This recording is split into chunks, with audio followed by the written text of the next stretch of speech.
Berjumpa lagi di Open the Book.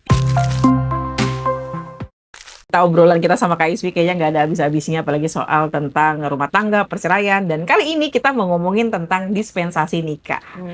Ada dispensasi nikah ini memang banyak banget nih kasus di Indonesia. Misalnya anak usia remaja, dia sudah misalnya mohon maaf MBA ya, Married by Accident gitu kan. Ada juga yang masih SMP, dia udah hamidun duluan gitu kan. Nah ini kan akhirnya menjadi problem ya, masalah di masyarakat. Apakah anaknya ini bisa menikah di usia muda? Padahal usia pernikahan itu di usia 19 tahun. Benar ya Kak Ismi? Nah kita bakal bahas masalah ini tentang dispensasi nikah itu apa aja sih. Jadi ini kan termasuk salah satu produknya pengadilan agama. Jadi nggak cuma perceraian, tapi ada juga dispensasi nikah yang harus diurus lewat pengadilan nih ternyata. Nah kita akan bahas tuntas ya buat teman-teman yang mau bertanya soal tentang perceraian atau tentang apapun soal rumah tangga, tentang apa aja deh pokoknya gitu kan. Langsung aja komentar di bawah, nanti kita akan jawab di sesi berikutnya. Ya Kak Ismi, ngomongin tentang dispensasi nikah nih, gimana sih sebenarnya? Apakah dispensasi nikah itu sebenarnya apa? Coba dijelaskan. Jadi ada produknya pengadilan agama, itu dispensasi nikah adalah pemberian izin dari pengadilan agama itu untuk calon istri atau calon suami ya, calon pengantin yang berusia di bawah 19 tahun. Biasanya Mbak Nina itu untuk anak-anak yang sudah hamil di luar nikah. Jadi dari kebijakan itu. Jadi untuk anak yang di bawah 19 tahun yang sudah hamil di luar nikah, dia harus mengajukan dispensasi nikah ke pengadilan agar dia bisa menikah. Jadi memang harus ada proses pengadilan dulu nih. Betul. Oh, jadi nggak boleh nih orang tua main nikah-nikahin aja dong? Ya, jadi memang usia secara hukum untuk menikah itu di usia 19 tahun, Mbak Nina. Nggak, maksudnya kalau misalnya si orang tua ini tanpa melalui prosedur pengadilan, apakah itu melanggar hukum? Biasanya dari KUA-nya itu dia menolak. Ibu harus urus dispensasi nikah dulu karena ini usianya di bawah 19 tahun. Oh gitu. Nah kira-kira apakah untuk bagaimana nanti putusannya, kira-kira hakim ini akan melihat apa sih pertimbangan-pertimbangan hakim supaya disahkan, oh oke, kalian boleh nikah gitu? Biasanya sih yang mengajukan dispensasi nikah itu yang sudah hamil di luar nikah. Itu nanti dengan dibuktikan contoh USG, tes kehamilan. Itu ada surat keterangan dari dokter yang menunjukkan kalau dia memang hamil. Jadi ada kebijakan dari pengadilan agama untuk mendispensasikan nikah calon pengantin tersebut karena usianya masih di bawah 19 tahun. Dan ini kenapa dibuat dispensasi nikah juga, ini sebenarnya untuk meminimalisir. Kalau dulu kan itu banyak sekali ya Mbak Nina ya yang nikah masih muda. Dan kalau kita nikah masih muda itu kan emosionalnya masih belum minimal, benar. Terus meningkatkan angka perceraian. Nah, dibuatlah dispensasi nikah ini dan peraturan ini kalau nikah itu di usia 19 tahun. Jadi kalau emang kita usianya di bawah 19 tahun ya kita harus mengurus dispensasi nikah. Gitu. Terutama yang untuk sudah hamil di luar nikah itu kalau di bawah 19 tahun dia harus mengurus itu di pengadilan. Ya. Tapi apakah anak yang misalnya memang sudah hamil di luar nikah itu solusinya apakah memang harus nikah, Kak? Iya, karena kan untuk aib ya biasanya Mbak Nina ya. Karena kan kalau pasti kalau sudah hamil di luar nikah kan harus dinikahkan. Secara agama pun juga seperti itu. Dan secara hukum pun seperti itu. Agar apa? Agar jelas asal-usul anak ini. Bapak biologisnya siapa. Gitu. Dan untuk administrasi dia juga nanti untuk sekolah. Administrasi anaknya ya. Iya. Tapi kan sekarang kasusnya tuh banyak Mbak. Misalnya ada anak SD kan sekarang pubernya kan cepat ya. Iya. Ada anak SD udah hamil, anak SD kelas 6 itu ada kan kejadian-kejadian di Indonesia. Nah, apakah ini juga memang harus nikah? Padahal kan dia secara psikis, secara mental, atau mungkin ekonomi belum siap untuk nikah. Ya memang sesuai prosedurnya seperti itu. Apabila ada anak yang di bawah 19 tahun dan dia sudah hamil di luar nikah ya harus dinikahkan. Dengan syarat ada surat izin dari pengadilan.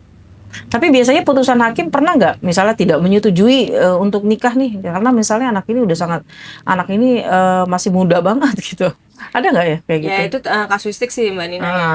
Ada beberapa yang tidak disetujui biasanya karena alasan yang tidak, kalau ini kan kenapa pengadilan agama itu memberi izin karena ada sesuatu hal yang mendesak. Benar. Dalam arti mendesak itu ya karena hamil di luar nikah. Ya.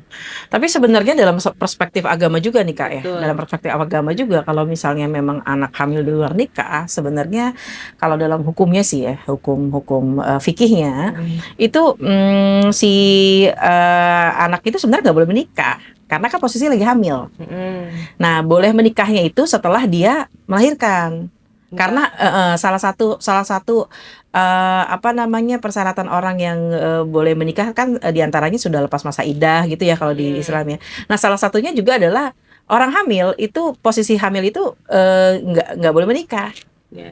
Jadi memang gini Mbak Nina, kalau secara hukum administrasi negaranya memang dia harus mengurus dispensasi nikah. Kenapa? Pada saat dia ingin menikah di kantor urusan agama ya, KUA, itu pasti dari kantor urusan agama itu tidak mau kalau karena sudah ada peraturan baru yang mana kalau usia di bawah 19 tahun dia harus mengurus dispensasi nikah dulu di pengadilan agama. Nah, setelah nikah itu ya kalau secara agama kan harus dinikahkan lagi ya. Benar, harus dinikahkan lagi. Tinggal perspektif masing-masing aja. Perspektif dia aja. Mau pakai yang mana, tapi yang jelas kalau sesuai dengan aturan negaranya, hukumnya ya memang harus dispensasi nikah. Jadi intinya kalau misalnya dia itu dapat nanti setelah dispensasi nikah keluar baru dia bisa nikah nih di KUA. Jadi, setelah dia mengurus dispensasi nikah di pengadilan agama itu putusan itu nanti dia bawa ke KUA. Dari KUA itu baru dia bisa mau menikahkan setelah udah ada putusan dari pengadilan. Sebenarnya ini kalau misalnya kita ngomongin tentang masalah dispensasi nikah, terus ada juga anak-anak muda remaja yang hamil di luar nikah gitu ya, kita ngomongin agak keluar nih Kak, misalnya tentang seorang anak yang memang hamil di luar nikah gitu kan, perzinahan. Nah sebenarnya negara ini hukum perspektif hukum dalam negara ini gimana sih dalam menyikapi masalah-masalah perzinahan itu khususnya bagi anak-anak remaja ini gitu? Apakah memang ujung-ujungnya memang harus ya udah nikahin aja gitu kan? Itu kan sebenarnya bukan solusi sih. Iya betul. Jadi gini Mbak, setahu saya ya, dulu itu sebelum adanya dispensasi nikah itu memang perceraian itu melonjak. Karena banyak sekali yang usia di bawah 19 tahun itu nikah.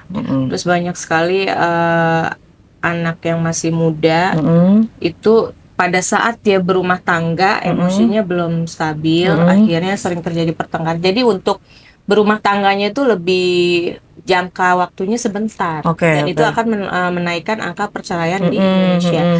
Nah mungkin dibikinlah kebijakan itu dispensasi nikah yang mana di situ diatur kalau minimal batas pernikahan itu 19 tahun. Tapi ingat sama kasusnya yang dulu yang viral tuh yang Syekh itu ya, itu kan akhirnya karena masalah hukum tuh Kak. Betul. Karena padahal mereka sudah nikah ya. Dan ketika ditanya juga si istrinya saat itu bilang dia nggak dipaksa, tidak ada unsur paksaan. Tetapi dipenjara kan akhirnya si Syekhnya ini ya. Nah itu gimana tuh? Ya itulah mungkin dengan kejadian itu dibuatlah kebijakan itu Mbak. Dispensasi nikah. Jadi memang produk di pengadilan agama itu luar biasa banyak ya Mbak. Itu banyak banget produknya daftar masuk untuk dispensasi nikah. Ini dispensasi nikah sejak kapan sih Kak? Itu saya kurang tahu, cuma yang jelas pada saat saya ke pengadilan agama itu memang sudah ada produknya. Tapi itu sebenarnya melanggar hak asasi anak-anak sebenarnya sih enggak ya. Jadi setiap pemerintah membuat kebijakan itu pasti dia sudah melalui survei. Atau sudah melalui studi kasus ya. Jadi semenjak ini contohnya isbat nikah. Itu kan untuk yang nikah siri, terus dilegalkan untuk menjadi nikah sah, itu ada. Jadi sebenarnya kalau untuk produk-produk di pengadilan agama itu sebenarnya mereka ya sebenarnya memperbaiki hukum yang lebih baik gitu. Coba bayangkan Mbak Nina kalau misalkan nggak ada dispensasi nikah tuh bagaimana? Pasti anak di bawah 19 tahun menikah aja jadi merajalela kan, sayang. Iya bener sih. Ya. Tapi kan kalau misalnya dipikir-pikir, misalnya setelah adanya dispensasi nikah ini kan, yang tadinya anak-anak yang tadinya memang mungkin kalau dari hukum dunia gitu PBB mungkin kan juga kan anak-anak kan pasti ada undang-undangnya tuh untuk menikah kan, pernikahan anak-anak itu kan, bukankah dengan adanya dispensasi nikah ini si anak-anak ini akhirnya jadi nikah? Jadi kan makanya dispensasi nikah itu diperlukan untuk suatu keadaan yang mendesak. Keadaan mendesak. Jadi kalau misalkan anak ini sudah hamil di luar nikah, ya harus segera dinikahkan. Tapi untuk di KUA itu kan tidak mau menerima Mbak Nina kalau tidak ada sebab tidak ada izin dari pengadilan agama dispensasi nikah. Nah, menurut kakak sendiri kayak yang kasusnya si Syekh ini yang dulu terkenal ini tentang menikahi anak di bawah umur, kalau misalnya dia mengajukan dispensasi nikah tanpa ada sebab, kira-kira bakal disetujuin nggak? Itu tergantung dari kebijakan hakim. Misalkan ada beberapa, jadi yang saya lihat prakteknya itu memang ada yang mengajukan pernah saya tanya mengajukan apa Mas dispensasi nikah. Kenapa? Karena ibunya itu waktu itu ceritanya mau meninggal, tapi usia dia masih di usia 18 atau 18 tahun. Itu dia harus ke dispensasi nikah gitu karena usianya masih 19 tahun. Jadi semua itu tergantung hakim dan alasannya apa itu harus logis gitu loh Mbak Dina. Tapi kebanyakan dispensasi nikah itu yang dikabul itu karena alasan mendesak. Alasan seperti hamil di luar nikah. Karena untuk ya satu aib ya, yang kedua kan untuk administrasi anak tersebut kan kasihan kalau sampai sudah hamil tidak dinikahkan gitu kan, kasihan anaknya. Berarti memang solusinya ya dari negara ya udah gitu aja ya. Ya udah nikah deh gitu kan.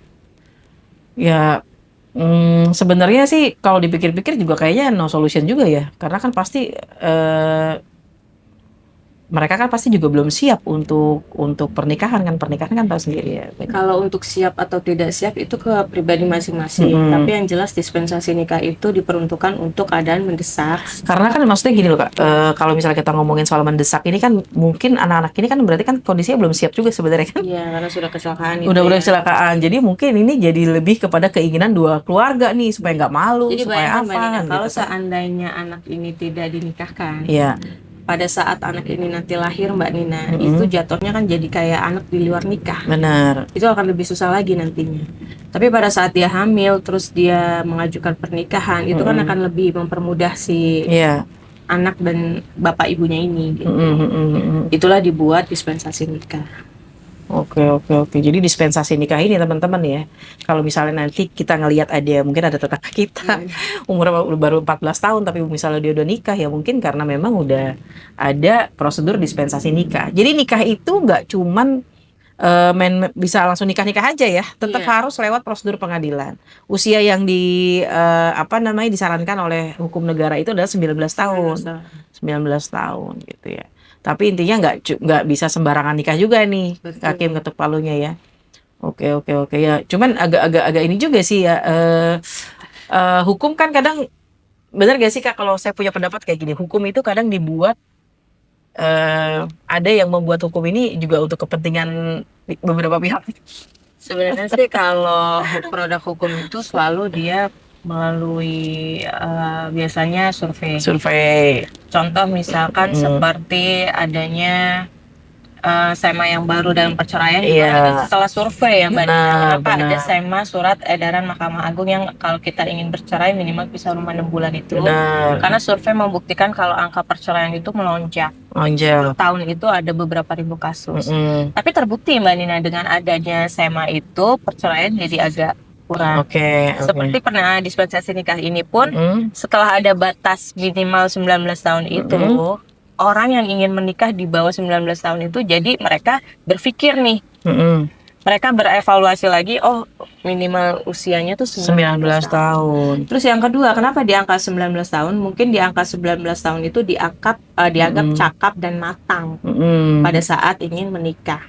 Coba bayangkan kalau usia 15 tahun misalkan tidak ada dispensasi nikah, terus anak-anak ini menikah di usia 15 tahun walaupun tidak ada kecelakaan MBA ya.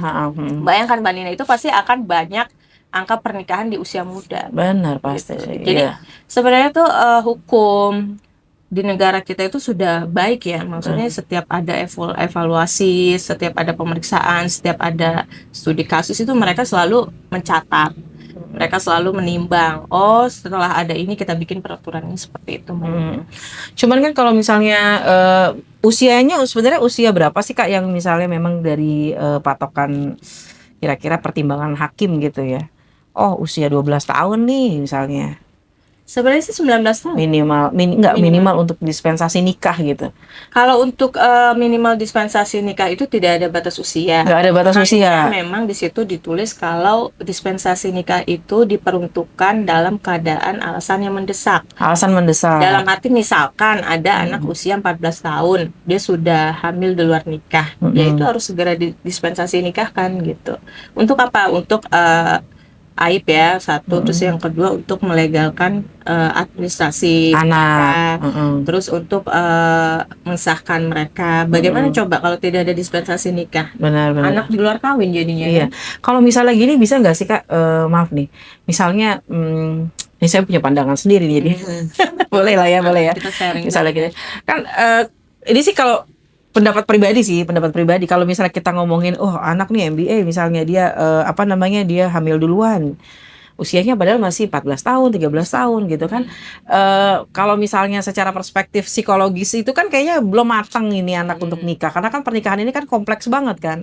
Dan kita sih nggak tahu ya apakah ini cuman pernikahan cuman pura-pura atau pernikahan cuman sekedarnya gitu kan, nggak ngerti ya. Ada nggak sih satu kasus misalnya ketika misalnya memang ini anak perempuan ini memang dia sudah hamil, terus kemudian ini si anaknya itu kemudian dirawat oleh orang tuanya. Ya, ada. Itu ada. Banyak. Nah, kalau misalnya kayak begitu, itu solusinya apakah harus ke pengadilan juga kah supaya berarti kan cucu ya statusnya ya, biar bisa masuk daftar keluarganya, itu gimana tuh? Jadi gini Mbak, kalau misalkan anak itu sudah melakukan dispensasi nikah, terus putusan itu dibawa ke kantor KUA, dia menikah nih. Setelah menikah ya dia akan punya kakak yang baru. Dia akan punya kakak yang baru, berarti kan hubungannya sudah suami istri dan anak sah. Tapi pada prakteknya memang yang saya lihat adalah ya semua itu tidak luput dari misalkan mengurus anak nih ya, misalkan dalam contoh ada anak SMA atau SMP yang sudah mengajukan dispensasi nikah karena suatu hal itu, karena dia sudah MBA, akhirnya ya ibunya bapaknya ikut andil mengurus anaknya. Nggak, yang saya tanyakan bukan masalah turut andil ya, masalah legalitasnya. Kalau legalitasnya dia sendiri Mbak. Oh, dia nggak bisa, misalnya dia masuk si anak ini misalnya udahlah masuk ke kakaknya cucunya aja, ya, pura-pura jadi anaknya atau gimana? Surat dispensasi nikah, terus dia sudah menikah nih di bawah, udah ada buku nikah dong, dia sudah dewasa Mbak. Karena dia sudah ada buku nikah. Ya, kuncinya adalah buku nikah itu dia dianggap sudah dewasa dan dia sudah bisa bikin kakak sendiri. Kalau udah dianggap dewasa itu untuk perspektif hukum tuh seperti apa sih Pak? Kalau untuk yang pernikahan ini 19 tahun. Gitu. Enggak, maksudnya kalau misalnya si anak ini misalnya dia usia 13 sampai 14 tahun. Tidak ada batasan, Mbak. Kan nggak ada batasan nih. Terus tiba-tiba dia udah nikah dan dia kan udah dihukum secara udah dewasa dong.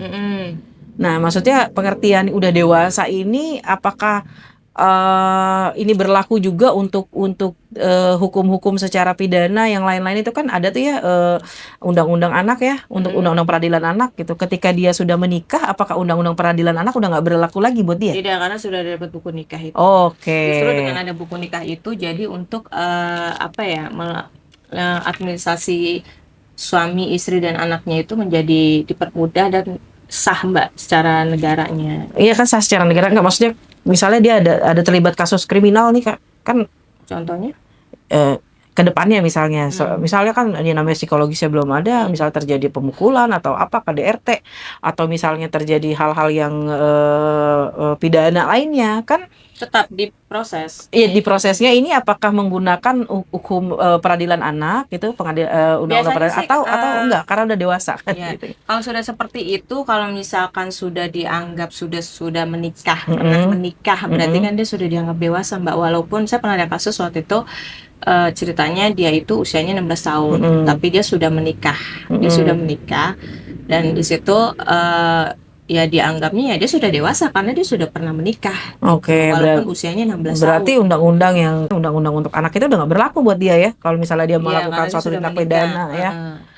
Oh, sebenarnya rugi juga ya. Yang menurut Kak Ismi sendiri, pendapat Kak Ismi tentang mungkin di rumah kan banyak ya netizen mungkin ada masalah sama keluarganya atau ada tetangganya yang punya problem sama kayak gini, anaknya udah hamil di luar nikah. Nah, menurut Kak Ismi sendiri, pendapat Kak Ismi gimana? Ya sebenarnya kan kalau untuk MBA itu kan kita nggak pernah mau dan nggak pernah. Iya pasti Iya, ya, pasti jangan kan sampailah terjadi ibaratnya ya. musibah lah ya Mbak. Musibah benar. Orang tua mana sih yang mau ada MBA? Cuma kan kalau sudah terjadi seperti itu ya baiknya langsung. Kalau dia mau menikah di KUA pun KUA pasti merujuk ke pengadilan, harus membuat dispensasi nikah karena usianya di bawah 9. Ya itu memang seperti itu aturan hukumnya. Kalau dia mau menikah di pengadilan itu beda halnya. Kalau dia mungkin menikah sirih mungkin bisa hanya nikah ustadz saja, tapi justru kalau dengan menikah sirih itu rugi sih buat saya. Jadi nanti dia akan mengajukan 2 kali Mbak. Jadi dia akan mengajukan, pertama dia akan mengajukan nikah ulang di KUA secara resmi, dan kedua dia akan mengajukan sidang asal usul anak. Kan repot lagi Mbak kalau udah kayak gitu. Bener. Makanya dibikinlah kebijakan dispensasi nikah ini untuk anak-anak yang dalam urusan yang mendesak seperti sudah MBA. Iya. Gitu. Nah ini kan kalau misalnya si laki-laki yang mau tanggung jawab. Nah kalau laki-laki yang nggak mau tanggung jawab gimana nih? Ya kalau laki-lakinya nggak tanggung jawab, ya saran saya tempuh pidana saja. Tempuh pidana. Iya. Kan dengan tes DNA itu kan ada hasilnya nanti kan. Dari tempuh pidana ini berarti unsurnya udah kriminal dong ya? Iya, karena dia kita bisa dalilkan dia karena ya bisa juga. Jadi gini loh Mbak, si suami itu bisa mendalilkan atas dasar suka sama suka, itu celahnya di situ. Tapi si istri ini kalau dia pengen si suaminya tanggung jawab ya laporkan saja bawa anak di bawah umur kan bisa. Jadi celahnya di situ. Celahnya di situ. Iya. Ya kayak kasus di Karawang nih katanya baru-baru ini kan, seorang ibu sama seorang anak ini bekerja sama untuk bayinya. Ya itu salah banget. Nah ini kan akhirnya kan sebenarnya kasus-kasus kayak gini banyak ya, karena mereka nggak tahu harus bagaimana dan mungkin juga belum siap untuk nikah. Betul, gitu kan. Akhirnya mau nggak mau ya udah janinnya dihabisin deh gitu, dibuang. Akhirnya dua-duanya kena pidana juga kan. Betul. Jadi inilah edukasi ya Mbak Nina ya. Jadi kalau untuk semua teman-teman yang mungkin ada saudaranya yang misalkan sudah terlanjur terjadi, tapi tidak boleh dibiasakan juga, karena memang ini kita untuk mengedukasi kalau untuk pernikahan itu batas usianya minimal 19 tahun. Minimal 19 tahun. Jadi kalau misalkan kita sebelum 19 tahun jangan nikah dulu deh. Tapi kecuali kalau memang dia ada MBA, hamil di luar nikah, baru dispensasi nikah. Jadi nggak usah takut gitu. Kalau misalkan sudah MBA harus anaknya nggak benar sih. Jangan ya. Lebih baik ajukan saja dispensasi nikah supaya apa? Supaya anak ini sah, anaknya siapa, biologisnya siapa. Jadi memang tercatat Mbak Nina. Nah kalau misalnya si ibunya, si yang mengandungnya ini ya udahlah saya ikhlas, saya mau rawat sendiri, nggak usah dinikahkan, nggak usah apa. Nah ini ngurus legalitasnya gimana Kak? Nah biasanya kalau seperti itu ya dia harus kita lihat dulu kasusnya nih Mbak Nina. Misalkan dia mau rawat sendiri berarti kan tidak ada bapaknya. Nggak ada bapak. Ya tidak ada bapaknya berarti dianggap nikah di bawah tangan. Berarti kan jatuhnya anak ibu. Iya, seperti kayak nikah siri itu jatuhnya terlahirnya kan anak ibu. Berarti nanti dia harus ngurus dulu. Dia harus ngurus dulu apa? Misalkan bapaknya tidak ada nih, dia mau langsung bercerai, berarti dia isbat cerai dulu. Udah hamil duluan, terus kan pasangannya nggak mau tanggung jawab. Nah, akhirnya kan dia mau ngerawat sendiri nih anaknya. Ya udah ini gimana nih mengurus legalitasnya itu gitu. Agak sulit ya. Nah ini gimana nih Kak? Itu agak sulit karena nanti tidak akan ada ini apa namanya status anaknya ini. Itu agak sulit. Jadi bisa nggak tapi kalau kayak gitu? Nggak bisa. Harusnya gimana? Ya harusnya memang dicari bapak kandungnya ini siapa. Aduh susah sekali dong ya. Makanya saya bilang kenapa diperlukan dispensasi nikah ini untuk asal usul anak ini dinikahkan, karena ini kan sudah MBA nih, kamu hamil dengan siapa, dengan si A, ya udah si A tanggung jawab harus nikah gitu loh Mbak. Cuman masalah perkara di lapangannya tuh kadang laki-lakinya nggak mau tanggung jawab Mbak. Dan kabur, orang tua bahkan dari pihak keluarga laki-lakinya juga nggak mau nih, karena kan kalau misalnya mereka nikah di usia muda itu kan juga sebuah aib juga kan gitu. Akhirnya ini menjadi masalah problem buat si anak perempuan nih. Betul. Perempuan yang dirugikan. Perempuan yang dirugikan, mau nggak mau akhirnya terjadilah yang namanya tindak kriminal.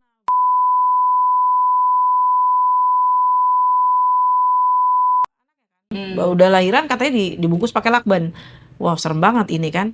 Nah mungkin ada nggak sih solusi dari negara kira-kira gimana ya kalau misalnya sih emang ya udahlah dari pihak keluarga perempuan mau ngerawat sendiri, jadi tinggal ngurusin legalitas anaknya ini gimana nih? Ya, biasanya apakah harus ke pengadilan atau gimana? Kalau untuk legalitas anaknya itu biasanya dia harus mengajukan asal-usul anak. Asal-usul anak. Iya. Tapi di asal-usul anak pun itu harus jelas ya, ini anak bapaknya siapa. Ya. Agar nanti, karena gini, kalau misalkan dia belum menikah ya Mbak, itu jatuhnya kan anak ibu. Dan kalau anak ibu itu kan nanti pada saat dia sekolah kan dibutuhkan akta lahir Mbak. Yang jelas ini anak siapa, bapaknya siapa, ibunya siapa. Baru nanti dia mengajukan asal-usul anak dulu. Susah juga ya. Agak susah, pokoknya kalau misalkan baiknya sih secara administrasi lah. Tapi banyak juga nih Mbak kasusnya, saya pernah dapat. Jadi waktu itu dia itu mungkin nggak mau ribet kali ya Mbak, karena suaminya itu kabur.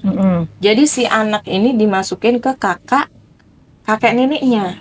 Seakan-akan dia anak dari kakek neneknya, padahal itu cucu sebenarnya. Itu juga salah juga. Akhirnya pada saat sudah besar masalah waris ya, itu jadi gambling juga di situ. Di situ akhirnya saya ngurus, saya bilang ini anak siapa sebenarnya. Itu dia anaknya ini sebenarnya cucu saya, cuma untuk legalitas aja itu dipikirlah seperti itu. Tapi itu juga salah Mbak, itu pidana, itu keterangan membuat dokumen palsu. Pidana. Iya, membuat dokumen palsu, memberi keterangan palsu itu kan pidana. Saran dari Kak Ismi nih, kira-kira kalau misalnya ada kasus kayak gini, gimana nih? Misalnya si laki-lakinya nggak mau tanggung jawab, pihak keluarganya juga nggak mau tanggung jawab. Akhirnya si perempuan dan keluarganya ini solusi apa yang harus ditempuh supaya si perempuan ini bisa bertanggung jawab terhadap janinnya, dan laki-lakinya juga mau bertanggung jawab. Nah ini kira-kira solusinya gimana Kak Ismi? Jadi gini, kita juga harus pintar-pintar Mbak, jangan kita terlalu pasrah juga. Benar. Pada saat kondisi seperti ini, ajukan pidana. Kita harus melaporkan si bapaknya ini. Kalau memang dia tidak mau tanggung jawab, tes DNA aja. Oke. Dengan tes DNA tersebut, kalau misalkan dia tidak mengakui, dia tidak mau bertanggung jawab, sudah pasti dia pidana. Oke. Berarti nunggu lahir dulu nih bayi? Ya, nunggu lahir dulu, benar nggak bapaknya ini. Oh. Nah, setelah sudah dibuktikan benar dia bapak biologis, dia harus tanggung jawab Mbak. Tanggung jawab secara apa aja nih? Apakah harus nikah atau gimana? Harus nikah. Harus nikah. Terus nanti kan setelah nikah itu nanti biar ada administrasi negara untuk anak ini kan, supaya jelas ini dia adalah bapak biologisnya ini, ibu biologisnya ini. Oke. Jadi kita juga sebagai perempuan ya yang sudah, contoh misalkan sudah dihamili laki-laki, kita juga jangan pasrah gitu, karena ini kan menyangkut administrasi ke depan anak kita gitu. Jadi kalau bisa kita juga, kalau dia nggak mau tanggung jawab ya udah tutup pidana. Ya ini kan sebenarnya orang pada nggak tahu ya. Di pengadilan itu ada produk ini, produk itu. Kalau saya jelasin mereka kaget. Mereka tuh cuma taunya cerai ya, benar. Ya, tapi begitu ada dispensasi nikah, ada yang namanya isbat nikah, mereka tuh kaget. Pemerkosaan misalnya. Kalau untuk pemerkosaan itu pun juga harus dicari ya, itu pemerkosaannya siapa. Pidana ya. Nah kalau misalnya dia hamil, terus anaknya kan harus ada ibunya kan harus menanggung nih. Nah itu legalitasnya gimana? Itu agak susah tuh, kesulitannya di situ. Aduh, gimana dong ini? Pusing saya juga kan. Jadi ini solusi negara belum selesai nih sebenarnya. Jadi kalau misalkan ada perempuan yang diperkosa, benar, terus hamil, misalkan dalam keadaan mabuk, dan masyarakat kita nggak tahu nih bapaknya siapa. Nah itu yang jadi susah. Nah, si perempuannya bisa nggak mengurus legalitasnya itu supaya anak udah nggak usah punya bapak? Agak susah Mbak. Jadi sekarang agak susahnya itu gimana? Jadi gini, sekarang semua kayak kelurahan, di Dukcapil itu semua ngeling Mbak. Jadi kalau kita mau ngurus ini anak misalkan nggak ada bapaknya misalkan, terus tidak ada pernikahan juga, agak susah. Maksudnya agak susah ini ngurus ke pengadilannya atau agak susah apanya nih Kak? Semuanya akan agak susah. Jadi solusi buat yang perempuan-perempuan yang seperti ini apa Kak Ismi? Ya itu dia makanya. Solusinya gimana nih? Makanya kita itu dia, itu resikonya seperti itu. Makanya kita tuh kalau jadi perempuan gitu ya, kalau emang kita diperkosa ya seperti itu. Kalau udah diperkosa gitu kita mau tanggung jawab sama siapa Mbak? Orangnya kita nggak tahu. Di mana kita nggak tahu. Benar. Yang mau bertanya langsung, mau ngobrol ngomongin soal apa aja, silakan langsung komentar aja di bawah gitu ya. Dan ya Kak Ismi, kita harus tutup dulu nih karena waktunya udah terjeda. Nanti kita akan bertemu lagi di part berikutnya. Apakah mau lanjut untuk yang bahasan ini? Langsung komen dulu di bawah atau kita lanjut tema. Sampai berjumpa di Open the Book berikutnya.